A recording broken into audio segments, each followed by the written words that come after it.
Le trafic induit. Eh bien, allons-y, tout de suite, essayons de voir ce qu'il en est. Donc, c'est une valse en 3 temps, le trafic induit. Le premier temps, c'est un constat, ça bouchonne, il faut faire quelque chose. Vous voyez, j'ai schématisé ça très simplement. Il y a des voitures à touche-touche dans un endroit, sur une route, et ça coince. Ça coince pour... Voilà, ici, il se trouve que c'est un pont pas très large, au-dessus du Tech, qui... la traversée de Céret, voilà, est problématique, me dit-on. Bon. Alors les conséquences, il y en a énormément, et elles sont tout à fait réelles. Hein. C'est des retards au travail, des retards de livraison, employés mécontents, salariés qui doivent se lever plus tôt, enfin des retards pour rentrer chez soi, des enfants qui attendent, des parents qui angoissent, enfin, il y a pas mal de choses, hein, et du report de trafic sur des voies parallèles.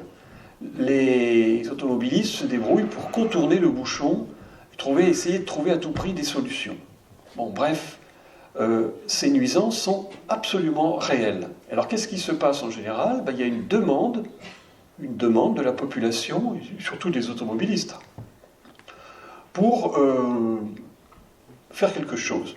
Alors, les élus sont interpellés, et alors parfois ça va très loin, hein. Parfois c'est des pétitions, ça peut aller jusqu'à des manifestations. Hein. Les milieux économiques s'en mêlent, le chambre de commerce et d'industrie, ou bien le patronat local, enfin voilà, bon. La presse relaie et amplifie la demande, et le débat s'impose lors des élections.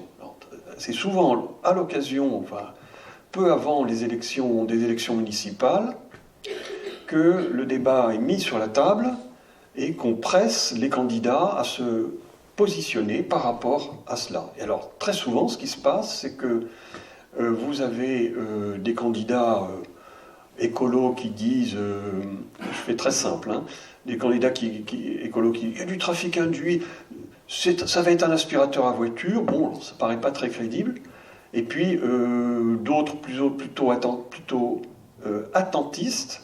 Hein. Alors je pense par exemple au cas de Strasbourg. Strasbourg, voilà, 2014, les élections municipales arrivent, en mars 2014.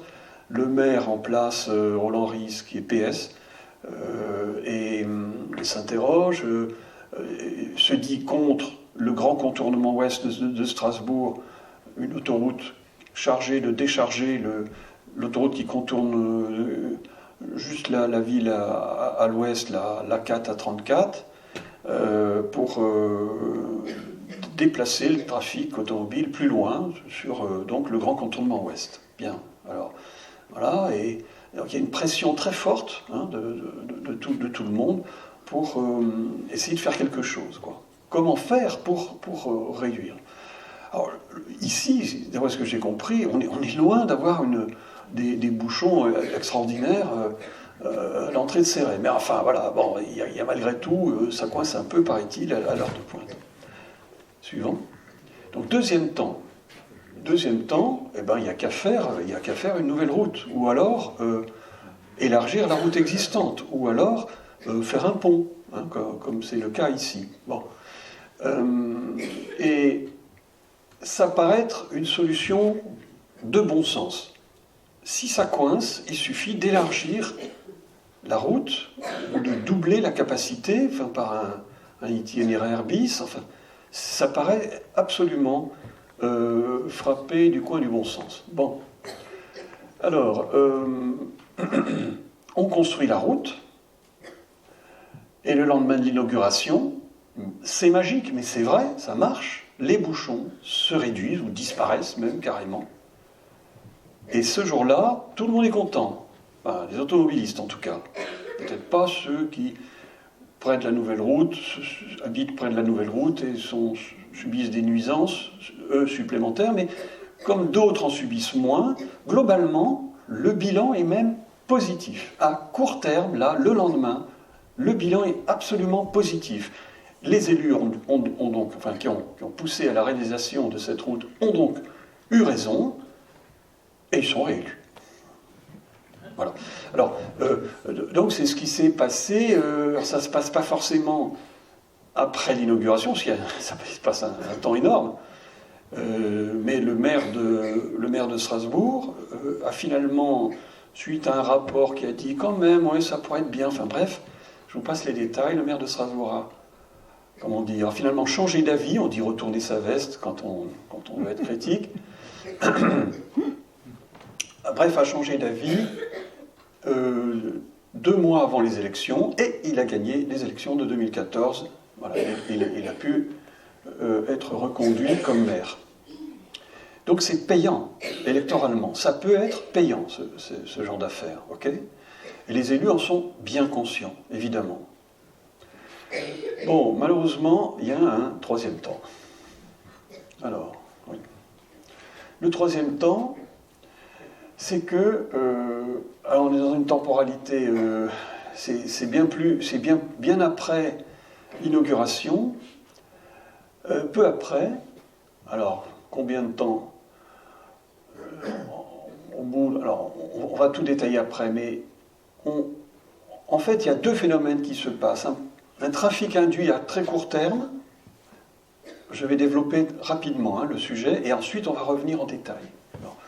Donc il y a un trafic induit à très court terme, c'est-à-dire dans l'année, on va dire, pour tous ceux qui se disent « mais c'est magique, on circule mieux maintenant, je vais en profiter pour aller plus loin ou pour me déplacer plus souvent. » Si ça ne coince plus, et qu'il y a, je sais pas, moi, on a oublié quelque chose à l'hypermarché à 5 km ou à 10 km, eh bien, si ça ne coince pas, on fait un saut en voiture, quoi. Vous voyez ? Pour des déplacements non contraints comme ça, comme les achats ou les visites, des exemples de ce genre, des motifs de déplacement de ce genre, les gens donc en profitent pour se déplacer plus souvent et aller plus loin. Et vous allez voir, je donnerai des chiffres après, c'est observable immédiatement. Et ça ne va peut-être pas générer immédiatement des bouchons. Il faut attendre un peu de temps, et à long terme, qu'est-ce qui se passe ? Eh bien, les gens finissent par déménager ou trouver un travail plus loin. Alors, ils ne le font pas parce qu'il y a la route. Ils le font à l'occasion d'un changement dans leur vie. Donc, par exemple, je ne sais pas, ils changent d'emploi et ils se disent bon, je dois changer d'emploi. Puisque la nouvelle route permet d'aller plus loin, on va chercher éventuellement un emploi plus loin. Vous voyez ? Et même chose pour, je sais pas, la famille s'agrandit et on a besoin d'un logement plus grand. Et puis, parce que la route est là et qu'elle fonctionne bien, la nouvelle route, eh bien, on en profite pour habiter plus loin, dans un endroit où par exemple, le foncier est moins cher, etc. Bien, donc, les entreprises aussi font la même chose.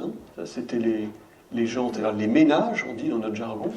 Les entreprises, elles, finissent aussi par profiter de la nouvelle route en essayant de s'installer au plus près de cette route, près des échangeurs ou des nœuds de la route, pour profiter de l'accessibilité, du fait que leur nouvelle localisation sera plus accessible, plus facile à atteindre par les clients, les livreurs, etc.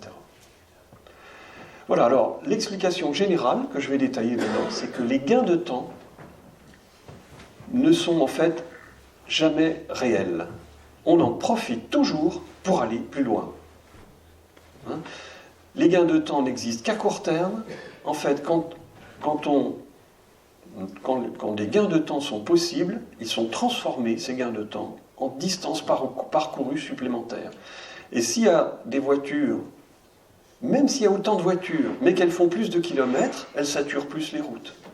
Et les bouchons reviennent. Alors, pas forcément exactement au même endroit qu'avant, évidemment. Ça peut être en amont ou en aval, enfin, vous voyez, de la nouvelle route ou du nouveau tronçon qu'on a réalisé. Alors, maintenant, on va reprendre tout ça. Diapo suivante. en expliquant tout en détail. Alors d'abord, il y a deux définitions du trafic induit. Quand on rentre dans les détails, il y en a deux, mais assez proches. Enfin, c'est vraiment intéressant de regarder le détail des définitions parce que ça permet en même temps de comprendre ce que c'est. Alors, en fait, quand un promoteur quand le conseil départemental, par exemple, décide la construction d'une nouvelle route, il fait faire ce qu'on appelle une étude de trafic, en utilisant un modèle de trafic. Bon. Et il se trouve que ces modèles de trafic arrivent à calculer plusieurs choses. D'abord, arrivent à calculer ce qu'on appelle le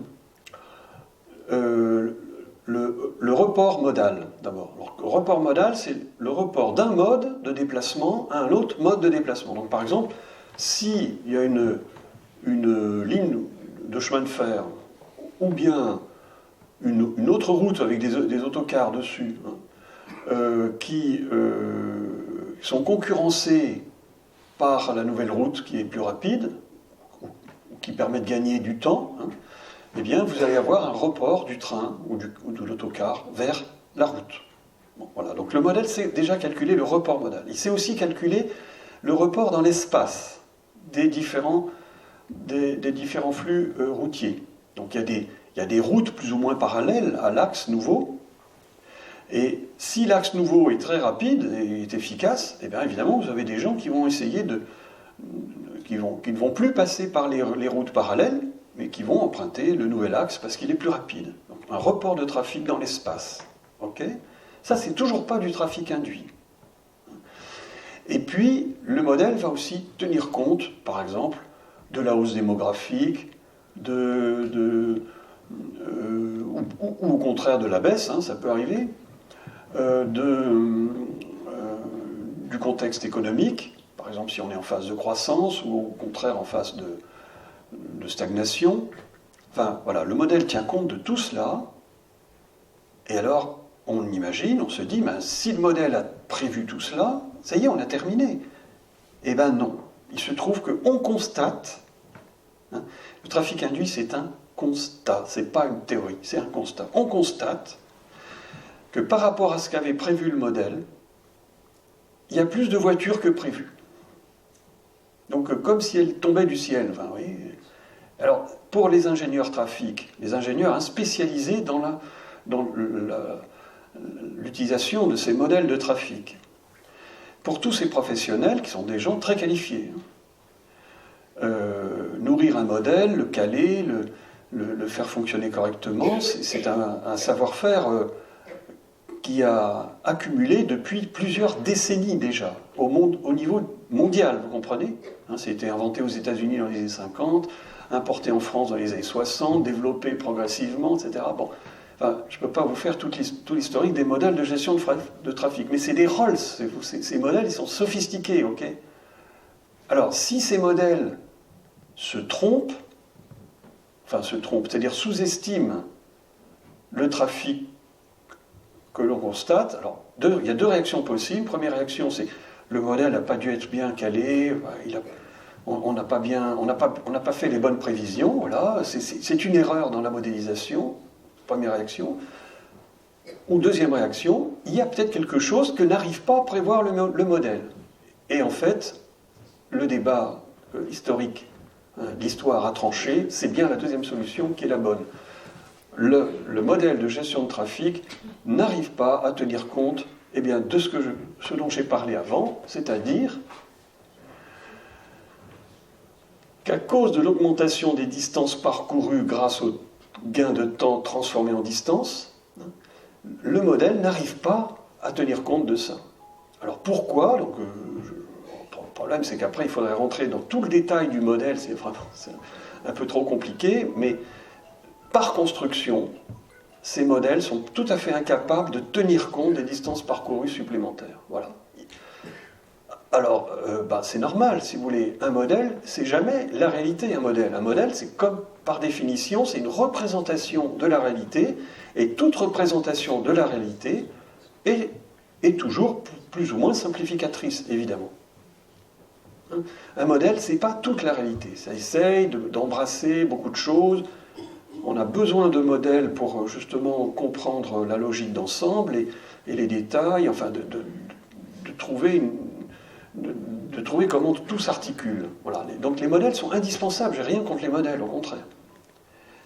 Mais c'est pas parce qu'on modélise une situation qu'on a épuisé la compréhension de ce qui se passe. Et voilà, le modèle, il ne peut pas tenir compte de tout. Eh bien, la définition du trafic induit au sens strict, c'est tout le trafic supplémentaire que n'a pas réussi à prévoir le modèle de trafic. Bien.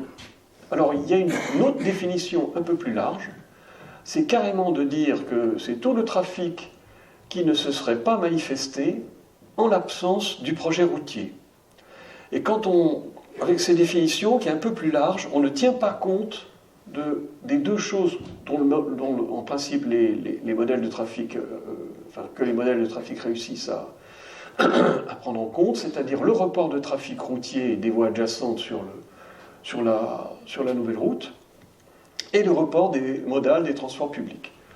Alors évidemment, quand ces deux reports, là, report du trafic des autres routes, alors donc on peut dire report spatial, puis le report modal, quand le report spatial et le report modal sont de toute façon très réduits, parce qu'il n'y a pas vraiment de route parallèle possible, comme ici d'ailleurs, oui, ou alors qu'il n'y a pas vraiment d'alternative en transport public qui risque d'être concurrencée, dans ce cas-là, les deux définitions sont quasi identiques.